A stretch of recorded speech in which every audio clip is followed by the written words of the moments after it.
Hello people, welcome back to the channel. Today we will discuss about the Mauryan Empire. Okay. So Mauryan Empire was a diverse empire as you all know. उसके great rulers थे like Ashoka was one of the great ruler, Bimbisar was one of the great ruler, Chandragupta Maurya was one of the great ruler. So likewise this empire was diverse and इस empire ने हमको बहुत सारी चीजें दी like administration like armies, like how judicial system used to work. This empire was having overall vast territories from Afghanistan till the Kalinga. And this Kalinga war was the last war, as you know, of the Ashoka. So let us discuss about the Mauryan Empire.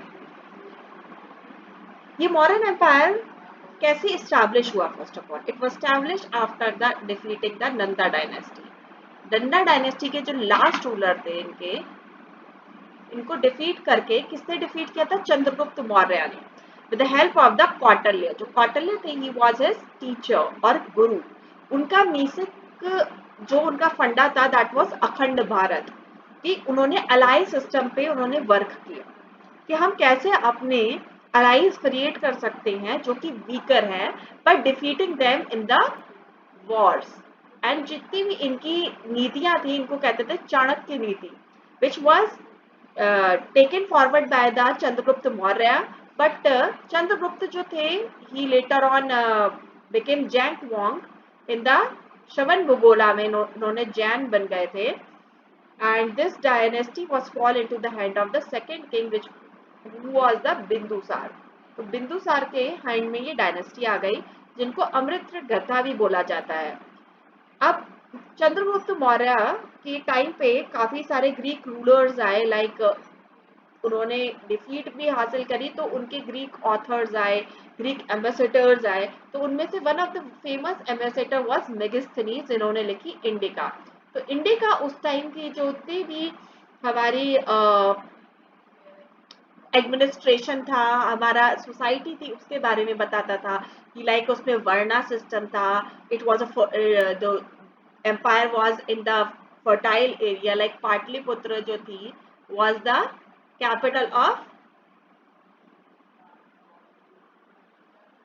Pataliputra was the capital of this Chandragupta.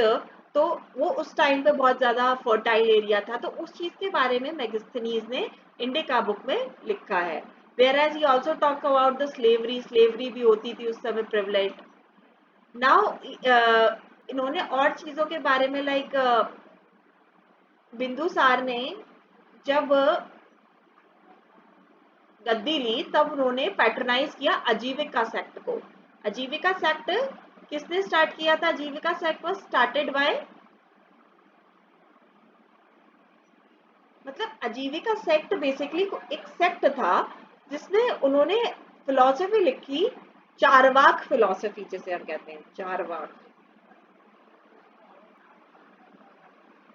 Charvaka philosophy जो कि based थी ईट गी take loan ईट गी पे based थी. Third king was Ashoka. Ashoka was very brilliant king. Although it is said that Ashoka जो थे वो लेजिटिमेट सन नहीं थे ये बिंदुसार के. he was an illegal son. He conquered that area by killing all his brothers.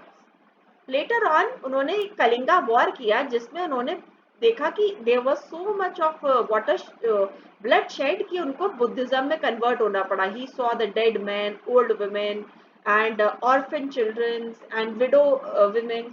तो उन्होंने ये सब चीजें देखी तो ही अडॉप्टेड टू बुद्धिज्म जिसकी वजह से उन्होंने काफी सारी पॉलिसीज जो उनकी थी जैसे कि ही वॉज बेगु घोषा, धर्म अशोका. उन्होंने अपनी जो बुद्धिज्म की फिलोसफीज थी उन्होंने अपने बच्चे के द्वारा श्रीलंका तक स्प्रेड कर दी. तो this all philosophy was spread over by the of Buddhism was spread over by the Ashoka. Later on जो मुगल्स थे अशोका के बाद जो डिक्लाइन होना स्टार्ट हुआ तो वो इतने पावरफुल नहीं थे एंड इनके जो लास्ट रूलर थे दैट वाज दशरथा। और ये बाद में डिक्लाइन हो गए विद द हैंड, किसके हैंड से? शुंगास डायनेस्टी। शुंगा डायनेस्टी के फर्स्ट रूलर जो थे पुष्यमित्र शुंग।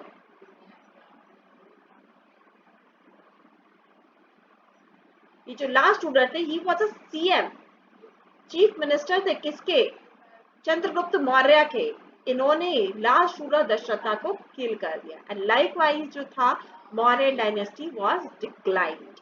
तो अगर आपको ये वीडियो अच्छा लगा हो, इंटरेस्टिंग लगा हो, I just keep it precised as much as possible, क्योंकि जितनी चीजें एग्जाम के लिए रिलेवेंट है you just have to know the stories in the ancient history.